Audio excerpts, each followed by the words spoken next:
Luke chapter 13, verse 22, some Jews asked Jesus a question, are there many who will be saved? Are there many who will be saved?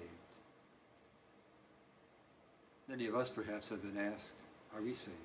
Are we saved? That's a question we're sometimes asked by our evangelical friends who kind of are really asking this important question, have we really accepted Jesus as our personal Savior?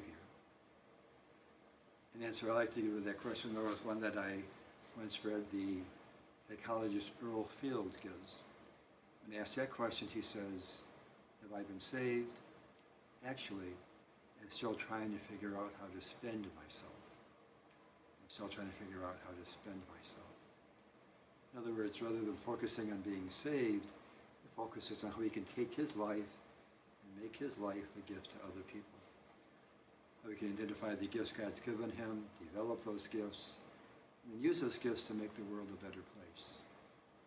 For instance, someone has a gift for working with young people, so they become a teacher or a coach, or they work with scouts.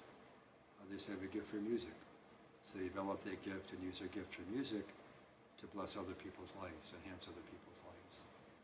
Some people use their gifts to volunteer at the hospital, or tutor in a school, or help people in other ways. Taking our life and spending our life making gifts for others is what Fields tells us is the maybe best answer to that question, are you saved? The question in the 13th chapter of Luke's Gospel is actually prompted by the belief among some Jews that all Jewish people would be saved. Just by nature of being part of the community, you would go into God's kingdom. And Jesus, some of the prophets at the time kind of questioned that. They said, no, it's more than just offering sacrifice, more than just following the rules.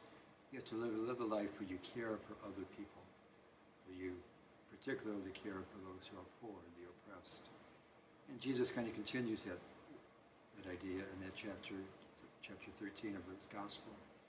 In other words, it's not just enough for us to show up for Mass on Sunday to say our prayers, but to follow Jesus, to be saved, we really need to integrate Jesus' teachings into our life. We need to live the values that he teaches us, the gospel values. In that chapter, Jesus says to those who come knocking on the door, he turns them away, he says, I do not know where you come from. I do not know where you come from. And they respond by saying, well, you taught in our synagogues, or in our streets, we were in your company.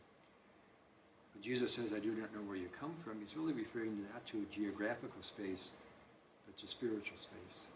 They're not coming from the same spiritual place that Jesus is coming from. A place where he knows that God is a God of all people, and he tries to love all people, share that love with all people, and give his life then as a gift to others. In order to do that, of course, takes a lot of work, takes a lot of effort on our part. Takes a lot of strength. One of the things I've enjoyed this summer is a number of young people who have been coming by the church playing the Pokemon Go game. And part of, if I understand it, Pokemon is that you capture these characters in the wild. But once you capture them, then you have to train them. You have to feed them. You have to strengthen them to be better warriors.